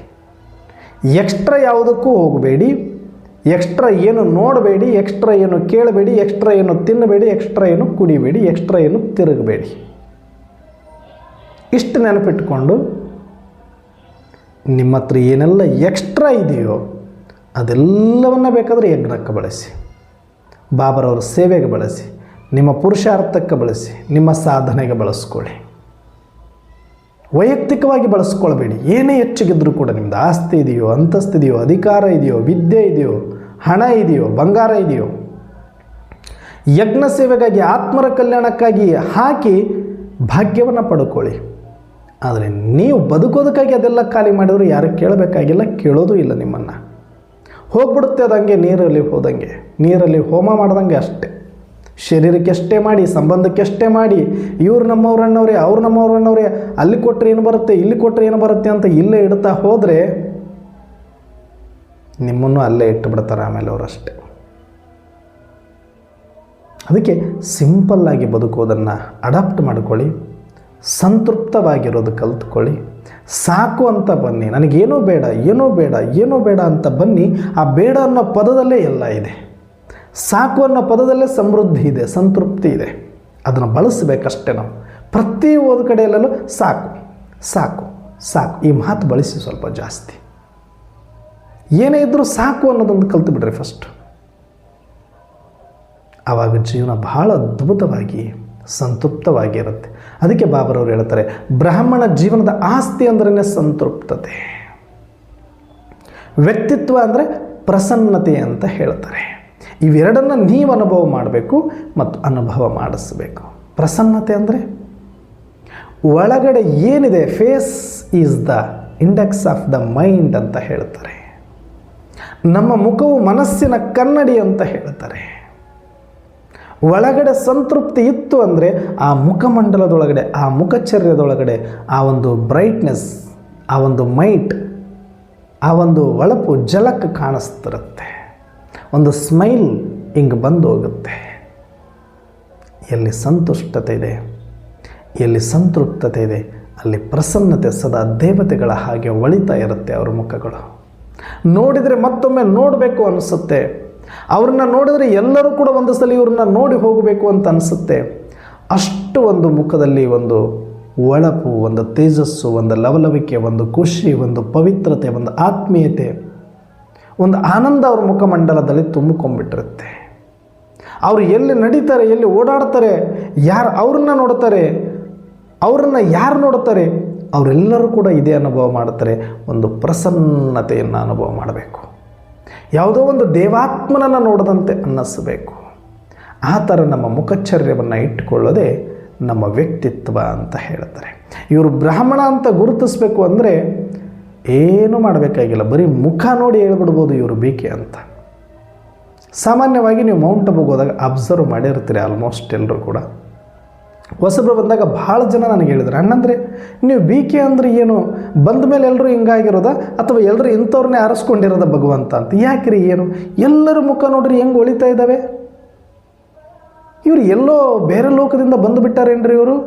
ಮುಖ ನೋಡ್ರಿ, ಒಬ್ಬರಾದರೂ ಬಾಡಿಲ್ಲ, ಒಬ್ರದಾದರೂ ಸುಸ್ತಿಲ್ಲ, ಒಬ್ರದಾದರೂ ಗೆರೆಗಳಿಲ್ಲ. ಎಷ್ಟು ಲಕ್ಕ ಲಕ್ಕ ಲಕ್ಕ ಲಕ್ಕ ಹೊಳಿತಾ ಇದ್ರೆ, ಎಷ್ಟು ನಗ್ತಾ ಇದ್ರೆ, ಎಷ್ಟು ಖುಷಿ, ಎಷ್ಟು ಲೈಟ್, ಎಷ್ಟು ಮೈಟ್. ಏನ್ರಿ ಇದು, ಎಲ್ಲರನ್ನೂ ಒಂದೇ ಥರ ಒಳ್ಳೆ ರೈತ ಬೀಜತ್ತನೇ ಆರಿಸ್ದಂಗೆ ಆರಿಸಿ ಆರಿಸಿ ಆರಿಸಿ ತಂದಂಗಿದೆಯಲ್ಲ. ಒಳ್ಳೆ ಬೆಳ್ಳಗ ಶ್ವೇತ ವಸ್ತ್ರಧಾರಿಗಳಾಗ್ಬಿಟ್ಟು ಏಂಜಲ್ಸ್ ಥರ ಓಡಾಡ್ತಾ ಇದ್ದರೆ ಇವ್ರ ಮುಖಗಳನ್ನು ನೋಡಿದ್ರೇ ಒಂಥರ ಖುಷಿ ಆಗುತ್ತೆ ರೀ. ಅದು ಸಾವಿರಾರು ಲಕ್ಷಾಂತರ ಮನುಷ್ಯರನ್ನ ಒಟ್ಟಿಗೆ ಈ ರೀತಿಯಾಗಿ ಒಂದೇ ಥರ ಮುಖವುಳ್ಳವರನ್ನ, ಪ್ರಸನ್ನತೆ ಉಳ್ಳವರನ್ನ, ಒಂದು ಮಂದಸ್ಮಿತ ಉಳ್ಳವರನ್ನ ನೋಡೋದೇ ಒಂದು ಸೌಭಾಗ್ಯ ಅಂತ ಬಹಳಷ್ಟು ಹೊಸಬರು ನಮಗೆ ಹೇಳ್ತಾರೆ. ಇದು ಬ್ರಾಹ್ಮಣ ಜೀವನದ ವ್ಯಕ್ತಿತ್ವ. ಬರೀ ಬಿಳಿ ಬಟ್ಟೆ ಹಾಕ್ಕೊಂಡ್ಬಿಡೋದು, ಅಥವಾ ಬರೀ ಬ್ಯಾಡ್ಜ್ ಹಾಕ್ಕೊಂಡ್ಬಿಡೋದು, ಅಥವಾ ಬರೀ ನಾನು ಕ್ಲಾಸಿಗೆ ಬಂದುಬಿಡೋದು, ಅಥವಾ ನಾನು ಬಿ ಕೆ ಅಂತ ಈರುಳ್ಳಿ ಬೆಳ್ಳುಳ್ಳಿ ಬಿಟ್ಟುಬಿಟ್ಟಿದ್ದೀನಿ, ಅಥವಾ ನಾನು ಸೆಂಟ್ರಲ್ಲಿದ್ದು ಬಿಟ್ಟಿನಿ ಅನ್ನೋದು ನಮ್ಮ ವ್ಯಕ್ತಿತ್ವ ಅಲ್ಲ. ಅದರಿಂದ ನಾವು ಬಿ ಕೆ ಅಂತ ಗುರುತಿಸ್ಕೊಳ್ಳೋದಲ್ಲ. ನಾನು ಬಿಳಿ ಬಟ್ಟೆ ಹಾಕ್ಕೊಂಡಿದ್ದಕ್ಕೆ ಬಿ ಕೆ ಅಂತ ಗುರುತಿಸ್ಕೊಳ್ಳೋದು, ಈರುಳ್ಳಿ ಬೆಳ್ಳುಳ್ಳಿ ಬಿಟ್ಟಿದ್ದೀನಿ ಅದಕ್ಕೆ ನಾನು ಬಿ ಕೆ ಅಂತ ಗುರುತಿಸ್ಕೊಳ್ಳೋದು, ಬ್ಯಾಡ್ಜ್ ಹಾಕ್ಕೊಂಡಿದ್ದೀನಿ ಅದಕ್ಕೆ ನಾನು ಬಿ ಕೆ ಅಂತ ಗುರುತಿಸ್ಕೊಳ್ಳೋದು, ಅಥವಾ ಸೆಂಟ್ರಲ್ಲಿ ಇದ್ದೀನಿ ಅಥವಾ ಸೆಂಟ್ರಿಗೆ ದಿನ ಹೋಗ್ತೀನಿ ಮುರಳಿ ಕೇಳೋಕ್ಕೆ ಅದಕ್ಕೆ ನಾನು ಬಿ ಕೆ ಅಂತ ಗುರುತಿಸ್ಕೊಳ್ಳೋದು ನಮ್ಮ ವ್ಯಕ್ತಿತ್ವ ಅಲ್ಲ. ಇದು ಒಂದು ಪಾಠಶಾಲೆ, ಅದು ಒಂದು ಸಿಸ್ಟಮೆಟಿಕ್ಕಾಗಿ ಸ್ಕೂಲ್ ಮಕ್ಕಳಿಗೆ ಯಾವ ರೀತಿ ಡ್ರೆಸ್ ಕೋಡ್ ಇರುತ್ತೋ, ಒಂದು ಅವ್ರದ್ದೇ ಆದಂಥ ಒಂದು ಐಡೆಂಟಿಟಿ ಕಾರ್ಡ್ ಇರುತ್ತೋ, ಆ ರೀತಿಯಾಗಿ ಬ್ಯಾಡ್ಜು ಡ್ರೆಸ್ಸು ಅಷ್ಟೇ. ಅಲ್ಲಿ ಹೆಂಗೆ ನಿಯಮಗಳಿರುತ್ತೆ, 9:30 ಆದರೆ ಒಳಗಡೆ ಬರಬೇಕು, 4:15 ಆದರೆ ಹೊರಗಡೆ ಹೋಗಬೇಕು ಅಂತ. ಆ ರೀತಿ ಒಂದಷ್ಟು ಮುರಳಿ ಕ್ಲಾಸಿಗೆ ಬರೋದು, ಇದಲ್ಲ ನಮ್ಮ ವ್ಯಕ್ತಿತ್ವ. ಇಷ್ಟೇ ಅಲ್ಲ ನಮ್ಮ ವ್ಯಕ್ತಿತ್ವ, ಇದು ಆರಂಭದ ಒಂದು ಮೆಟ್ಟಿಲು ಅಷ್ಟೇ. ವ್ಯಕ್ತಿತ್ವ ಏನು ಅಂದರೆ ಬಿ ಕೆ ಆದಮೇಲೆ ನಮ್ಮ ಮುಖಮಂಡಲದಲ್ಲಿ ಸದಾ ಪ್ರಸನ್ನ. ಜಗತ್ತಿನವ್ರ ಮುಖಗಳಲ್ಲಿ ಕೋಪ ಕಾಣಿಸ್ಬೋದು, ತಾಪ ಕಾಣಿಸ್ಬೋದು, ಬೇಜಾರು ಕಾಣಿಸ್ಬೋದು, ನಿರಾಶೆ ಕಾಣಿಸ್ಬೋದು, ದ್ವೇಷ ಕಾಣಿಸ್ಬೋದು. ಇವೆಲ್ಲದಕ್ಕೂ ಅವಕಾಶ ಅಲ್ಲಿದೆ. ಆದರೆ ಬ್ರಾಹ್ಮಣರ ಮುಖದಲ್ಲಿ ಇದ್ಯಾವುದಕ್ಕೂ ಅವಕಾಶ ಇಲ್ಲ. ಓನ್ಲಿ ಪ್ರಸನ್ನತೆ ಕಾಣಿಸ್ಬೇಕು, ಪ್ರಸನ್ನವಾಗಿರಬೇಕು, ನಗನಗ್ತಾ ಇರಬೇಕು, ಖುಷಿ ಇರಬೇಕು, ಸುಖ ಇರಬೇಕು, ಆನಂದ ಇರಬೇಕು, ಲೈಟಾಗಿರಬೇಕು, ಮಸ್ತಾಗಿರಬೇಕು. ಈ ಪ್ರಸನ್ನತೆಯ ಹೊಳಪು ಸದಾಕಾಲ ಆಕರ್ಷಣೆ ಮಾಡುತ್ತಿರಬೇಕು. ಪ್ರಕೃತಿ ನನ್ನ ಹತ್ರ ಬರೋದಕ್ಕೆ, ಪಂಚತತ್ವಗಳು ನನ್ನ ಸ್ಪರ್ಶಕ್ಕಾಗಿ, ಗಿಡ ಮರಗಳು ನನ್ನ ಸ್ಪರ್ಶಕ್ಕಾಗಿ, ಪ್ರಾಣಿ ಪಕ್ಷಿಗಳು ನನ್ನ ಆತ್ಮೀಯತೆಗಾಗಿ ಅಪಹಪಿಸಬೇಕು. ಆ ರೀತಿ ನನ್ನ ಮುಖಮಂಡಲ ಒಳಿತಾ ಇರಬೇಕು. ಇಂಥ ಒಂದು ಅನುಭೂತಿಯನ್ನು ನೀವು ಮಾಡಿ ಅಂತ ನಮಗಿವತ್ತು ಹೋಮ್ವರ್ಕನ್ನು ಕೊಟ್ಟಿದ್ದಾರೆ ಬಾಬಾ. ಬ್ರಾಹ್ಮಣ ಜೀವನದ ಆಸ್ತಿ ಅಂದರೆ ಸಂತುಷ್ಟರಾಗಿರಬೇಕು. ಒಂದು ವ್ಯಕ್ತಿತ್ವ ಅಂದರೆ ನಿಮ್ಮಲ್ಲಿ ಸಂತುಷ್ಟತೆ ಇದ್ದರೆ ಮುಖ ಆಲ್ರೆಡಿ ಹರಳಿರುತ್ತೆ. ಹರಳಿರೋ ಹೂವು ಹೆಂಗಿರುತ್ತೆ, ಈಗ ಫ್ರೆಶ್ ಆಗಿರೋ ಹೂವು, ಅರಳಿರೋ ಹೂವು ಹೆಂಗಿರುತ್ತೆ ಅಂದರೆ ಆ ಥರ ಯಾವಾಗಲೂ ಲವಲವಿಕೆಯಿಂದ, ಕುಷ್ಣಶೋಭ ಸುಗಂಧದಿಂದ ಹೆಂಗೆ ಕಾಣಿಸುತ್ತೋ ಅಟ್ರ್ಯಾಕ್ಟ್ ಆಗಿ, ಅದೇ ಥರ ನಿಮ್ಮ ಮುಖ ಗುಲಾಬ್ ಥರ ಅರಳಿಬಿಟ್ಟಿರಬೇಕು. ದೇವತೆಗಳ ಥರ ಪ್ರಸನ್ನವದನರಾಗಿರಬೇಕು. ಒಂದು ಚೂರು ಬೇಜಾರಾಗಲಿ, ದುಃಖ ಆಗಲಿ, ಅಶಾಂತಿ ಆಗಲಿ ಇರಕೂಡ್ದು. ಇದು ನಿಮ್ಮ ವ್ಯಕ್ತಿತ್ವ, ಇದು ನಿಮ್ಮ ಕ್ಯಾರೆಕ್ಟರ್ ಸರ್ಟಿಫಿಕೇಟ್ ಅಂತಾರಲ್ಲ, ಮುಖ ನೋಡಿದ ತಕ್ಷಣ ಓಕೆ ಅನ್ಬೇಕು ನಮಗೆ. ಓಕೆ ಅಂದರೆ ನಾವು ಬಿಕೆ, ಯಾಕೆ ಅಂದರೆ ಇಲ್ಲ ಅಂತ ಅರ್ಥ ಅಷ್ಟೇ. ಅದಕ್ಕೆ ಆ ರೀತಿಯಾಗಿ ನಮ್ಮ ಮುಖಮಂಡಲವು ಕೂಡ ಬಹಳ ಸೇವೆ ಮಾಡೋದಿದೆ ಮತ್ತು ಅದು ಇಂಡಿಕೇಶನ್ ಆಗಿದೆ. ನಮ್ಮ ಐಡೆಂಟಿಟಿ ಕಾರ್ಡ್ ಅಂತಲೂ ನಾವು ಹೇಳಬಹುದು. ನಮ್ಮ ಮುಖಮಂಡಲವನ್ನು, ಪ್ರಸನ್ನತೆಯನ್ನು, ಸಂತುಷ್ಟತೆಯನ್ನು ನಮ್ಮ ಐಡೆಂಟಿಟಿ ಅಂತಲೂ ಹೇಳಬಹುದು. ಅದಕ್ಕೆ ನಮ್ಮ ಮುಖ ನೋಡಿದ್ರೆ ಸಾಕು, ನಾವು ಬೇರೆ ಡ್ರೆಸ್ಸಲ್ಲಿದ್ದರೂ ಕೂಡ ಅಥವಾ ಬೇರೆ ಪರಿಸ್ಥಿತಿಯಲ್ಲಿದ್ದರೂ ಕೂಡ ಬಿಕೆ ಅಂತ ನಮ್ಮ ಮುಖ ನೋಡಿದ್ರೆ ಹೇಳ್ಬಿಡಬೇಕು. ನಾವು ಮಾಡಿರುವ ಯೋಗ, ಪಡೆದಿರುವ ಪರಮಾತ್ಮ, ಆತನ ಸಂಬಂಧದ ಪ್ರೀತಿ, ಆ ತಪಸ್ಸು ನಮ್ಮ ಮುಖಮಂಡಲದಲ್ಲಿ ಆ ಒಂದು ಮುಗ್ಧತೆ, ಸರಳತೆ, ಮಾಧುರ್ಯತೆ, ಆತ್ಮೀಯತೆ, ಪವಿತ್ರತೆ, ಸೌಂದರ್ಯತೆಯನ್ನು ತಂದುಬಿಟ್ಟಿರುತ್ತೆ. ಅದು ತಂದಿರಲೇಬೇಕು. ಆಗ ಮಾತ್ರ ನಾನು ಬ್ರಾಹ್ಮಣ. ಅದಕ್ಕೆ ಬ್ರಾಹ್ಮಣ ಜೀವನದ ಆಸ್ತಿ ಮತ್ತು ವ್ಯಕ್ತಿತ್ವವನ್ನು ನೀವು ಅನುಭವ ಮಾಡಿ ಮತ್ತು ಬೇರೆಯವರಿಗೂ ಮಾಡಿಸಿ. ಆಗ ನೀವು ವಿಶೇಷ ಆತ್ಮ ಅಂತ ಆಗ್ತೀರಿ. ಬಿಕೆ ಅಂದರೆ ಇವತ್ತು ಸಾವಿರಾರು, ಲಕ್ಷಾಂತರ, ಕೋಟ್ಯಾಂತರ ಸಂಖ್ಯೆಯಲ್ಲಿದ್ದಾರೆ ವಿಶ್ವದಾದ್ಯಂತ.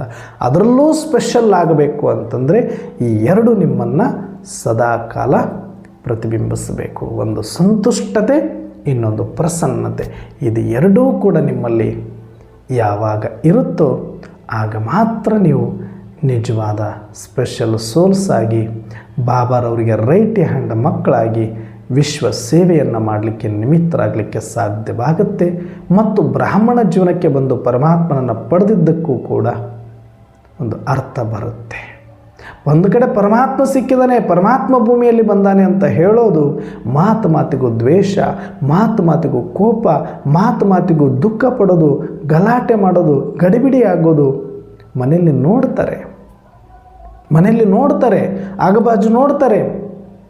ನೋಡಲಿಕ್ಕೆ ಬಾಯಲ್ಲಿ ದೊಡ್ಡ ದೊಡ್ಡ ಮಾತುಗಳು ಬರುತ್ತೆ. ಭಗವಂತ ಬಂದುಬಿಟ್ಟಿದ್ದಾನೆ, ಭಗವಂತನೇ ಓದಿಸ್ತಾನೆ, ಭಗವಂತನೇ ಮಾಡಿಸ್ತಾನೆ, ನಮ್ಮ ಅಕ್ಕವ್ರಂಗೆ, ನಮ್ಮ ಔಂಟಬು ಹಿಂಗೆ, ಇಷ್ಟೆಲ್ಲ ಪುಂಖಾನುಪುಂಖವಾಗಿ ಹೇಳ್ತಾ ಹೋಗ್ತೀವಿ. ಅವ್ರಂದ್ರೆ ಅವರು, ಇವ್ರಂದ್ರೆ ಇವರು, ಸಿಕ್ಕವರಿಗೆ. ಮತ್ತು ನಾವು ಅಂಥ ಪರಮಾತ್ಮನನ್ನು ಪಡ್ಕೊಂಡಿನಿ ಅಂತ ಹೇಳ್ತಾರೆ. ಪರಮಾತ್ಮನಿಂದ ಪ್ರತಿದಿನ ಜ್ಞಾನ ಕೇಳ್ತೀವಿ ಅಂತ ಹೇಳ್ತಾರೆ. ಅದಕ್ಕಾಗಿ ಮತ್ತೆ ಓಡೋಡಿ ಹೋಗ್ತಾರೆ. ಪ್ರತಿದಿನ ನಮ್ಮ ಅಕ್ಕವ್ರು ಕೇಳ್ತಾರೆ, ಹೋಗಿಲ್ಲ ಅಂದ್ರಂತೆ ಹೋಗ್ತಾರೆ. ಮತ್ತು ಬೆಳಗ್ಗೆ ಅಮೃತ ವೇಳೆ ಮಾಡ್ತೀವಿ ಅಂತ ಎದ್ದು ಬೇರೆ ಕೂತ್ಕೊಳ್ತಾರೆ. ನಾನು ಈರುಳ್ಳಿ ತಿನ್ನಲ್ಲ, ಬೆಳ್ಳುಳ್ಳಿ ತಿನ್ನಲ್ಲ ಅಂತ ಡಣಾಡಂಗುರ ಸಾರ್ಕೊಂಡು ಬರ್ತಾರೆ. ಇಷ್ಟೆಲ್ಲ ಫ್ಯಾಮಿಲಿಯವ್ರನ್ನ ಬಿಟ್ಟು ಅವ್ರನ್ನ ಎದುರಾಕ್ಕೊಂಡಾದರೂ ಸರಿ, ಜೊತೆ ಕರ್ಕೊಂಡಾದರೂ ಸರಿ, ಇಷ್ಟೆಲ್ಲ ಮಾಡ್ತಾರೆ. ಮಾಡಿ ಮತ್ತು ಇವ್ರು ಆಡ್ತಿರೋದು ಹೆಂಗೆ ಅಂತಲೂ ನೋಡ್ತಾರೆ. ಅಲ್ಲಿಗೆ ಹೋಗಿದ್ದಕ್ಕೆ ನಿಮ್ಮಲ್ಲಿ ಒಂದು ಶಾಂತಿ, ಒಂದು ತಾಳ್ಮೆ, ಒಂದು ಮಧುರತೆ, ಒಂದು ಆತ್ಮೀಯತೆ, ಒಂದು ಪವಿತ್ರತೆ, ಒಂದು ಪ್ರಸನ್ನತೆ, ಒಂದು ಸಂತುಷ್ಟತೆ ಕಾಣಿಸ್ಬೇಕಾಗ್ತದೆ. ದಿನದಿಂದ ದಿನಕ್ಕೆ, ಒಂದೇ ದಿನದಲ್ಲಿ ಕಾಣಿಸಿಲ್ಲ ಅಂದರೂ ಪರವಾಗಿಲ್ಲ, ಒಂದೇ ದಿನಕ್ಕೆ ಯಾರೂ ಕೂಡ ಪರ್ಫೆಕ್ಟ್ ಆಗೋದಿಲ್ಲ. ಆದರೆ ಒಂದು ದಿನ ಆಗಲೇಬೇಕಾಗಿದೆ. ಅದರ ಕಡೆಗೆ ಹೋಗಬೇಕಲ್ಲ ನಾವು. ಮೊದಲಿಗಿಂತ ಈಗಿನಗಿಂತ ಇನ್ನು ಮುಂದೆ ಇದು ಕಡಿಮೆ ಆಗ್ತಾ ಒಳಗಡೆ ಆತ್ಮೀಯತೆ ಜಾಸ್ತಿ ಆಗ್ತಾ ಹೋಗಬೇಕು. ಲೌಕಿಕ ಭಾವ, ಲೌಕಿಕ ದೃಷ್ಟಿ, ಲೌಕಿಕ ಗುಣಗಳು ಹೋಗಬೇಕು. ಅಲೌಕಿಕತೆ, ಆತ್ಮೀಯತೆ ಹೆಚ್ಚಾಗ್ತಾ ಬರಬೇಕು. ಸರಳವಾಗಬೇಕು, ನಾವು ಸಂತುಷ್ಟ ಆಗಬೇಕು. ಅದಕ್ಕೆ ನಿನ್ನೆ ಬಾಬಾ ಹೇಳಿದರು, ಕಲ್ಲನ್ನು ನೀರನ್ನಾಗಿ ಮಾಡಿಬಿಡಿ.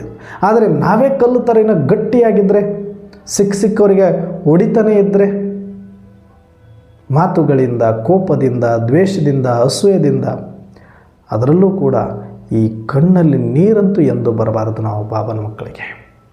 ಈ ಕಣ್ಣೀರು ನಮ್ಮನ್ನಷ್ಟೇ ಅಲ್ಲ, ಬಾಬಾರವ್ರನ್ನೂ ಕೂಡ ಇದು ಕೆಳಮಟ್ಟಕ್ಕೆ ತಂದು ಬಿಡುತ್ತೆ. ಯಾವತ್ತೂ ದುಃಖ ಪಡಬಾರ್ದು, ಯಾವತ್ತೂ ಕಣ್ಣಲ್ಲಿ ನೀರು ಹಾಕಲೇಬಾರ್ದು ನಾವು ಬಾಬನ ಮಕ್ಕಳಾದಮೇಲೆ. ಯಾವ ಕಾರಣ ಬೇಕಾದರೂ ಬರಲಿ ಅದು. ಯಾಕಂದರೆ ನಮಗೆ ಸಿಕ್ಕಿರೋದು ಪರಮಾತ್ಮ. ಪ್ರತಿದಿನ ಆತನ ಜ್ಞಾನಾಮೃತವನ್ನು ಕೇಳ್ತೀವಿ. ಅಷ್ಟು ಜ್ಞಾನದಿಂದ ಧೈರ್ಯ ಕೊಡ್ತಾರೆ ಬಾಬಾರವರು. ಆತ್ಮೀಯತೆಯನ್ನು ತುಂಬುತ್ತಾರೆ. ಅವಿನಾಶಿ ಅಂತ ಹೇಳಿದರೆ, ಅನಾದಿ ಅಂತ ಹೇಳಿದರೆ, ಡ್ರಾಮಾ ಅಂತ ಹೇಳಿದರೆ, ಇಷ್ಟೆಲ್ಲ ಹೇಳದ ಮೇಲೂ ಕೂಡ ಒಂದು ಸಣ್ಣ ಹೆಚ್ಚು ಕಡಿಮೆ ಪಾತ್ರದಲ್ಲಿ ಇರುತ್ತೆ. ಸಂಬಂಧಗಳಲ್ಲಿ, ಆರ್ಥಿಕತೆಯಲ್ಲಿ, ಮನೆಯಲ್ಲಿ, ಉದ್ಯೋಗದಲ್ಲಿ, ವ್ಯಾಪಾರದಲ್ಲಿ ಹೆಚ್ಚು ಕಡಿಮೆ ಬರುತ್ತೆ ಇದು ಪಾತ್ರಕ್ಕೆ. ಆದರೆ ಲೌಕಿಕದವ್ರಿಗಿಂತನೂ ಕೆಳಮಟ್ಟಕ್ಕೆ ಕುಸಿದು ಹೋಗ್ಬಿಡ್ತೀವಿ ಕೆಲವು ಸಲ. ಅವರೇ ಎಷ್ಟೋ ಸಮಾಧಾನವಾಗಿದ್ದಾರೆ, ಆದರೆ ನಾವು ಯೋಗ ಮಾಡಿ ಸೂಕ್ಷ್ಮ ಆಗಿರ್ತೀವಿ. ಮಾಡಿಕೊಂಡ್ರೆ ಯೋಗನೂ ಚೆನ್ನಾಗಿ ಮಾಡ್ತೀವಿ ಮತ್ತು ಕೋಪನೂ ಚೆನ್ನಾಗಿ ಮಾಡ್ಕೊಂಡ್ಬಿಡ್ತೀವಿ. ಅದಕ್ಕೆ ಬಹಳ ಡೇಂಜರ್ ಯೋಗಿಗಳಾದ ಮೇಲೆ ನಾವು ನಾರ್ಮಲ್ ಆಗಿರಲ್ಲ, ಅಬ್ನಾರ್ಮಲ್ ಆಗಿಬಿಡ್ತೀವಿ. ಒಂದು ಈ ಕಡೆ ಒಂದು ಈ ಕಡೆ ಇದ್ದರೆ ಭಾಳ ಶಾಂತವಾಗಿದ್ದು ಬಿಡೋದು, ಇಲ್ಲ ಕೂಗಾಡಿದ್ರೆ ತದ್ವ ಕೂಗಾಡೋದು. ಇದ್ದರೆ ಭಾಳ ಖುಷಿ ನಕ್ಕೋಂತ ಎದ್ದು ಬಿಡೋದು, ಇಲ್ಲ ಬರೀ ಅಳುತ್ತಾ ಎದ್ದು ಬಿಡೋದು. ಎದ್ದರೆ ಬರೀ ಓಡಾಡ್ತಾ ಇರೋದು, ಬಿದ್ದರೆ ಮಲಗ್ತಾ ಇರೋದು 2 ದಿನಗಟ್ಟಲೆ. ಈ ಅತೀತನಕ್ಕೆ ಕರ್ಕೊಂಡು ಹೋಗಬಾರದು ನಮ್ಮ ಯೋಗ. ಇದು ಬಿ ಕೇರ್ಫುಲ್. ಯಾಕಂದರೆ ನಾರ್ಮಲ್ ಇಲ್ಲ, ನಾವು ಅಬ್ನಾರ್ಮಲ್ ಆಗ್ತಾಯಿದ್ದೀವಿ. ಅಬ್ನಾರ್ಮಲ್ ಅಂದರೆ ಇಷ್ಟೇ, ಅಸಾಮಾನ್ಯರಾಗ್ತಿದ್ದೀವಿ ನಾವು, ಸಾಮಾನ್ಯರಲ್ಲ. ಆ ಅಸಾಮಾನ್ಯತೆಗೆ ಹೋಗಬೇಕು ಅಂದಾಗ ಅದ್ರ ಕಡೆಗೆ ಸ್ವಲ್ಪ ಎಚ್ಚರಿಕೆ ಹೆಜ್ಜೆಗಳನ್ನು, ಗಮನವನ್ನು ಕೊಡಬೇಕಾಗತ್ತೆ ನಾವು. ಆ ಬದಲಾವಣೆಗಳನ್ನು ನಮ್ಮನ್ನು ನಾವು ಚೆಕ್ ಮಾಡಿಕೊಂಡು ಚೇಂಜ್ ಮಾಡ್ಕೊಳ್ಬೇಕು. ಬಾಬಾರವರಿಗೆ ಹೇಳಬೇಕು, ಬಾಬಾ ನನ್ನಲ್ಲಿ ಈ ರೀತಿಯಾದಂಥ ಗುಣಗಳು, ಸಂಸ್ಕಾರಗಳು, ಲೌಕಿಕತೆ ಇದೆ, ಇದನ್ನು ನಾನು ಯಾವ ರೀತಿ ಬಿಡಬೇಕು ಬಾಬಾ? ಮುರಳಿಯಲ್ಲಿ ಹೇಳ್ತಾ ಇದೆ ಈ ರೀತಿಯಲ್ಲ, ಆದರೆ ನಾನು ಪ್ರಯತ್ನ ಪಡುತ್ತೀನಿ, ನೀನು ಸ್ವಲ್ಪ ಶಕ್ತಿ ಕೊಡು ಬಾಬಾ. ಕೇಳಿ ತಪ್ಪೇನಿದೆ? ಪಾಠ ಹೇಳ್ತಾರೆ ಅಂದಮೇಲೆ ಪರಿಹಾರನೂ ಕೂಡ ಕೊಡ್ತಾರೆ, ಸಹಯೋಗನೂ ಕೊಡ್ತಾರೆ. ಕೇಳಬೇಕು, ನಾವು ಮನ ಪರಿವರ್ತನೆ ಮಾಡಿಕೊಳ್ಬೇಕು, ನಮ್ಮನ್ನು ನಾವು ಪುನರಾವರ್ಶ ಮಾಡಿಕೊಳ್ಬೇಕು, ಅವಲೋಕನ ಮಾಡಿಕೊಳ್ಬೇಕು. ಒಂದೊಂದು ದಿನಕ್ಕೂ ನಾನು ಬೀಕೆ ಅನ್ನೋ ಥರ ನನಗಾದರೂ ಅನ್ನಿಸ್ತಾ, ಅಂಥ ಭಗವಂತನನ್ನು ಪಡ್ಕೊಂಡಿದ್ದಂಥ ಜೀವನ ಒಂದು ಸಂತೃಪ್ತವಾಗಿ ಇವತ್ತೊಂದು ದಿನ ಕಳೆದು ಬಿಟ್ಟಿದ್ದೀನ? ಅಥವಾ ಎಲ್ಲ ಕಡೆ ಏನಾದರೂ ಸ್ವಲ್ಪ ಗಲಾಟೆ ಆಯಿತಾ? ಬಾಯಿ ತಪ್ಪಿ ಏನಾದರೂ ಬಂತ, ಕಣ್ಣು ತಪ್ಪಿ ಏನಾದರೂ ನೋಡುತ್ತಾ, ಕಿವಿ ತಪ್ಪಿ ಏನಾದರೂ ಕೇಳುತ್ತಾ? ಸ್ವಲ್ಪ ಚೆಕ್ ಮಾಡಿಕೊಂಡು ಟ್ಯೂನ್ ಅಪ್ ಮಾಡ್ಕೊಳ್ಳಿ ಅಷ್ಟೇ. ಭಾಳ ದೊಡ್ಡ ಏನೋ ಆಗಿಬಿಡುತ್ತೆ ನಮ್ಮಿಂದ ಅಂತ ಏನೂ ಅಂಥದ್ದಿರಲ್ಲ. ನಮ್ಮಲ್ಲಿ ಸಂಸ್ಕಾರ ಚೆನ್ನಾಗಿದೆ. ದಿನನಿತ್ಯ ಅಷ್ಟು ಜ್ಞಾನ ಕೇಳ್ತೀವಿ, ಪರಮಾತ್ಮ ಸಿಕ್ಕಿದಾರಂದ್ರೆ ಒಳಗಡೆ ಸಂಸ್ಕಾರ ಗಟ್ಟಿಯಾಗಿದೆ, ಅನಾದಿ ಆತ್ಮದ ಸಂಸ್ಕಾರ ಇದೆ ನಮ್ಮಲ್ಲಿ. ಆದರೆ ಸ್ವಲ್ಪ ಟ್ಯೂನ್ ಅಪ್ ಮಾಡ್ಕೊಳ್ಳೋದ್ರ ಕಡೆಗೆ ಗಮನ ಕೊಡಬೇಕಾಗತ್ತೆ. ಸ್ವಲ್ಪ ಟ್ಯೂನ್ ಅಪ್ ಮಾಡ್ತಾ ಬನ್ನಿ. ಸ್ವಲ್ಪ ಜೋರಾಗಿ ಮಾತಾಡೋದು ಟೋನ್ ಕಡಿಮೆ ಮಾಡಿ. ಕಡಿಮೆ ಮಾತಾಡೋರು ಸ್ವಲ್ಪ ಮೌನದಲ್ಲಿ ಮಾತಾಡಿ, ಮೌನದಲ್ಲಿ ಮಾತಾಡೋರು ಸನ್ನೆಯಲ್ಲಿ ಮಾತಾಡಿ. ಒಂದೊಂದಂತ ಸ್ವಲ್ಪ ಲೌಕಿಕತೆಯನ್ನು ಬಿಟ್ಟು ಕೆಳಗಡೆ ಬರ್ತಾ ಲೌಕಿಕತೆ ಕಡೆಗೆ ಹೋಗಬೇಕು. ಆಗ ನಮ್ಮ ಜೀವನದಲ್ಲಿ ಏನಾದರೂ ನಾವು ಪರಿವರ್ತನೆ ಮಾಡಿಕೊಳ್ಳಿಕ್ಕೆ ಮತ್ತು ಬೇರೆಯವರನ್ನೂ ಪರಿವರ್ತನೆ ಮಾಡಲಿಕ್ಕೆ ಸಾಧ್ಯ ಆಗುತ್ತೆ. ಅದಕ್ಕೆ ಬಾಬರವರು ಇವತ್ತು ಬ್ರಾಹ್ಮಣ ಜೀವನದ ಆಸ್ತಿ ಮತ್ತು ವ್ಯಕ್ತಿತ್ವ, ಸಂತುಷ್ಟತೆ ಮತ್ತು ಪ್ರಸನ್ನತೆಯನ್ನು ನೀವು ಅನುಭವ ಮಾಡಬೇಕು ಮತ್ತು ಬೇರೆಯವರಿಗೆ ಅನುಭವ ಮಾಡಿಸುವಂಥ ವಿಶೇಷ ಆತ್ಮರಾಗಿ ಅಂತ ಹೇಳಿದರು. ಇಂಥ ಒಂದು ವರದಾನವನ್ನು ಪಡ್ಕೊಂಡಿದ್ವಿ ಅಂದಮೇಲೆ ಇವತ್ತು ನಾವೊಂದು ಪ್ರತಿಜ್ಞೆ ಮಾಡೋಣ. ಇಲ್ಲಿ ತನಕ ಬರೀ ಬೀಕೆ ಅಂತ ಅಂದ್ಕೊಂಡಿದ್ದೆ, ಅಲ್ಲ, ಇವತ್ತು ವರದಾನ ಕೊಟ್ಟಿದ್ದಾರೆ, ಸ್ಪೆಷಲ್ ಬೀಕೆ ಆಗು ಅಂತ ಹೇಳಿದ್ದಾರೆ. ಇವತ್ತಿಗೆ ಬರ್ಕೊಂಬಿಡಿ. ಇಲ್ಲಿ ತನಕ B K Lingaraj, B K ಇಂಥವ್ರು ಅಂತ ಬರ್ಕೊಳ್ತಿದ್ರು. ಇನ್ಮೇಲೆ ಸ್ಪೆಷಲ್ ಬಿ ಕೆ, ಸ್ಪೆಷಲ್ ಅಂತ ಬರಬೇಕು ನಮ್ಮ ಮುಂದೆ. ವಿಶೇಷ ಆತ್ಮಭವ ವರದಾನ ಕೊಟ್ಟಿದ್ದಾರೆ ಬಾಬಾ. ಆ ಸ್ಪೆಷಲ್ ಅನ್ನೋದು ಯಾರು ತೊಗೊಳ್ತೀರಿ, ನಾಳೆ ಸ್ಪೆಷಲ್ ಪೋಸ್ಟಿಗೆ ಪ್ರಮೋಷನ್ ಇರುತ್ತೆ ನಿಮಗೆ. ಮತ್ತು ಇದಕ್ಕೆ ಎಕ್ಸ್ಟ್ರಾ ಹೋಮ್ವರ್ಕ್ ಮಾಡ್ಕೊಳ್ಬೇಕಾಗತ್ತೆ. ನಾವು ಸ್ವಲ್ಪ ಎಕ್ಸ್ಟ್ರಾ ತಾಕತ್ತು ಬೇಕಾಗುತ್ತೆ. ಇದಕ್ಕೆ ಸ್ವಲ್ಪ ಎಕ್ಸ್ಟ್ರಾ ಇನ್ವಾಲ್ವ್ಮೆಂಟ್, ಟೈಮ್ ಕೊಡಬೇಕಾಗತ್ತೆ.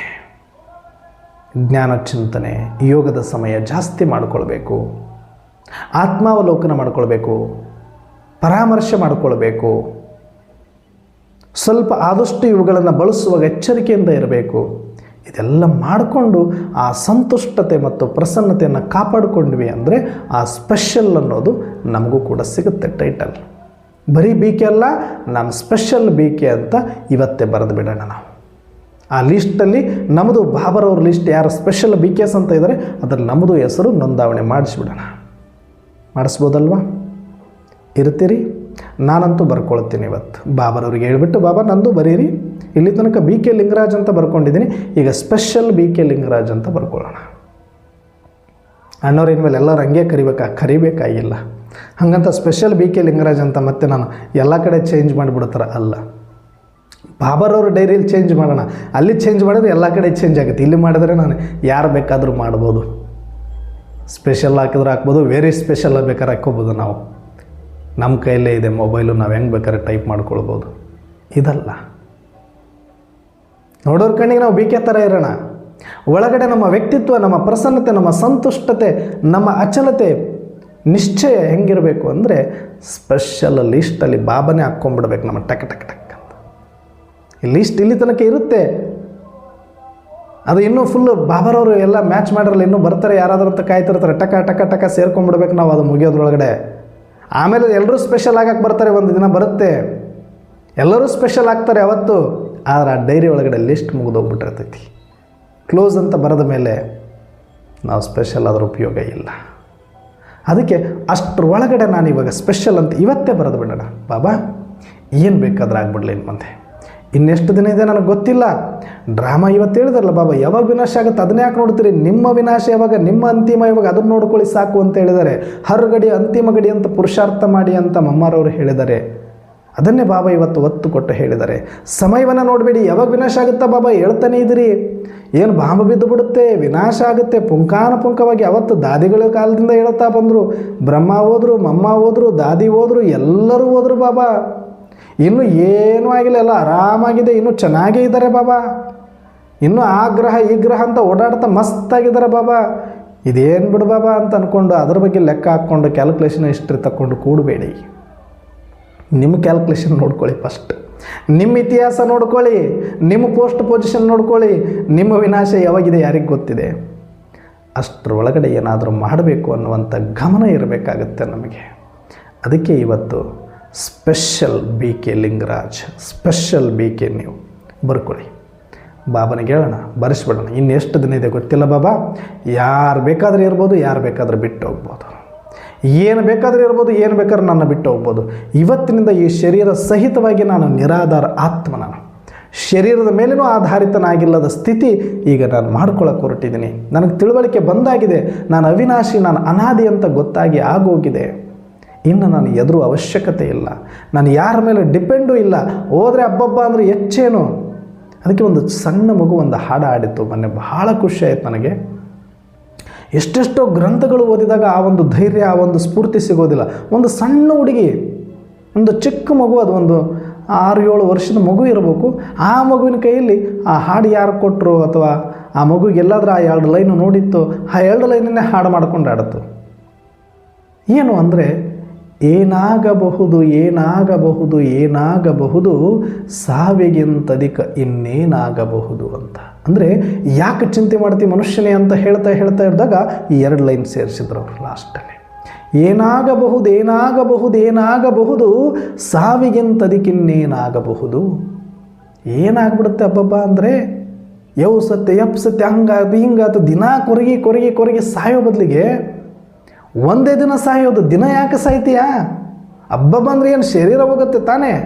ಹೋಗ್ಬೋದು, ಇಷ್ಟೇ ತಾನೇ ಆಗೋದು. ಇದಕ್ಕಿಂತ ಇನ್ನೇನು ದೊಡ್ಡ ನಷ್ಟ ಇಲ್ವಲ್ಲ ಜಗತ್ತಲ್ಲಿ. ಯಾಕೆ ಭಯ ಪಡ್ತೀಯ? ಒಂದಷ್ಟು ಧೈರ್ಯವನ್ನು ತಗೋ, ದಿಟ್ಟತನವನ್ನು ತಗೋ, ಎದುರಿಸಿ ನಿಲ್ಲು ಅಂತ ಒಂದು ಸ್ಫೂರ್ತಿ ಕೊಡುವಂಥ ಮಾತುಗಳದು.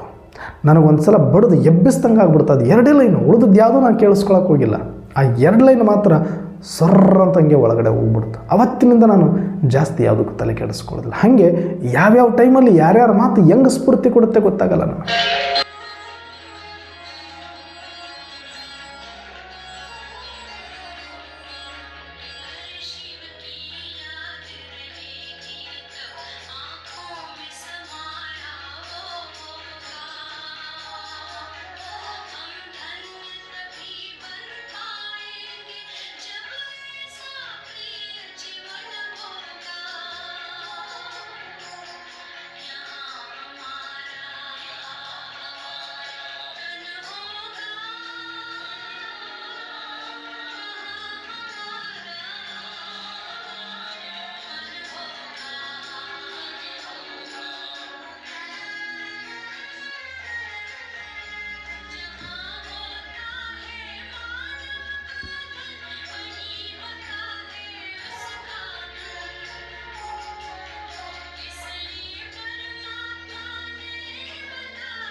ಶಾಂತಿ.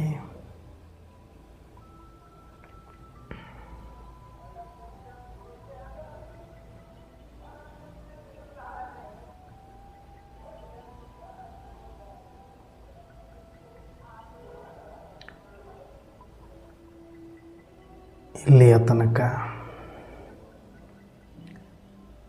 ಏನೆಲ್ಲ ಭಯ, ಚಿಂತೆ, ದುಃಖ